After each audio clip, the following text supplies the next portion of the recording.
Imagine a child lying in a hospital bed, his neck suddenly unable to support the weight of his own head. The clinical scans show no missing bone or physical trauma, leaving the doctors with absolutely zero medical explanation. When medical science hit a wall, an energetic scan of the boy identified a specific form of sabotage. Entities like jinns or kabis had systematically dismantled the subtle energy holding that section of the spine together. This case highlights the mechanism of auto-mode curses. These are self-sustaining supernatural loops that force a victim to experience repeated cycles of bizarre physical pain and heavy depression that simply regenerate 24 to 72 hours after a temporary clearing. These recurring loops ensure that even when one symptom is addressed, the underlying sabotage remains active, gradually exhausting the host's physical and mental reserves through constant targeted repetition. Malevolent forces specifically look for physical vulnerabilities to gain entry. A recent surgical scar or a fresh set of physical stitches provides the absolute ideal point of attack.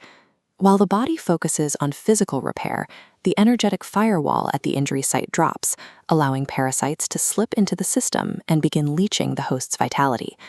Victims often respond to this invasion by seeking out an Agori or dark tantra practitioner, hoping to bind a second entity to themselves for protection. Fighting a supernatural parasite by attaching another lower-tier ghost-tier aura is like trying to extinguish a fire with gasoline. It merely invites more parasites to inhabit your personal energy field. Effective defense requires identifying the specific mechanics of the invasion and closing the entry point, rather than introducing more dark energy into the host. The spiritual surgeon begins with an energetic scan. Because the process targets the subtle body, the patient does not need to be physically present in the room. Spiritual energy operates independently of physical space. A recent photograph acts as a unique energetic fingerprint, allowing the healer to read the host's current state from a distance. Different parasites produce predictable symptoms. For instance, a pishacha typically targets the stomach or uterus, manifesting as distinct physical illnesses that do not respond to standard medicine. The healer cross-references the photo scan with the patient's reported physical pain to verify exactly which type of entity is responsible for the depletion.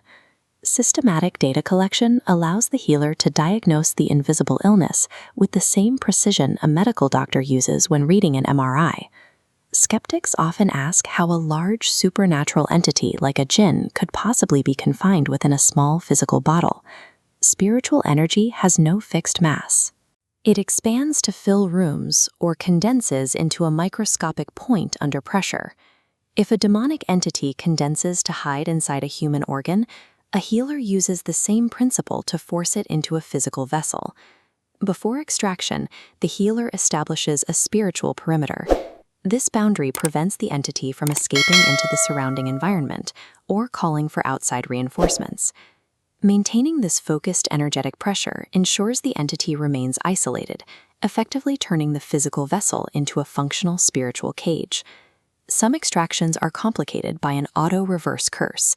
These are entities coded to immediately re-attack the victim once they are removed from the body. Lower-level protections cannot break these coded loops. The healer must overwrite the curse using a higher frequency of supreme divine power. Practitioners utilize the absolute authority of divine forces, such as the unshakable power of Kali Ma, to break the cycle and prevent the entity from returning. This explains why true spiritual surgeons wear no protective amulets.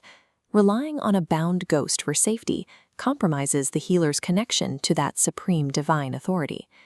True spiritual authority commands parasites to leave by asserting the highest frequency of divine law over the lower frequencies of dark magic.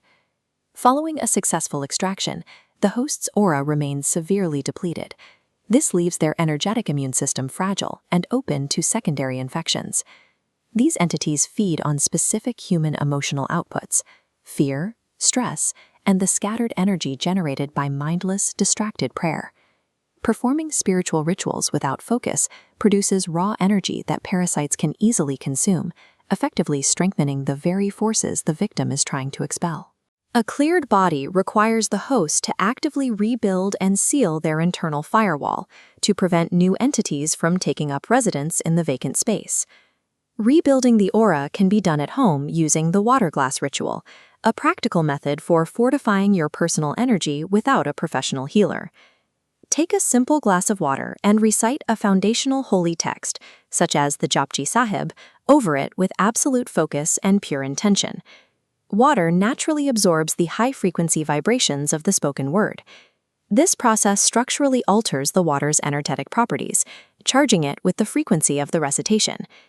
Drinking the water slowly transfers that high-frequency divine energy directly into the body's cells, helping to patch the holes in the host's aura. Regularly cultivating this internal frequency builds a sovereign aura, creating a permanent energetic barrier that remains naturally impenetrable to outside interference.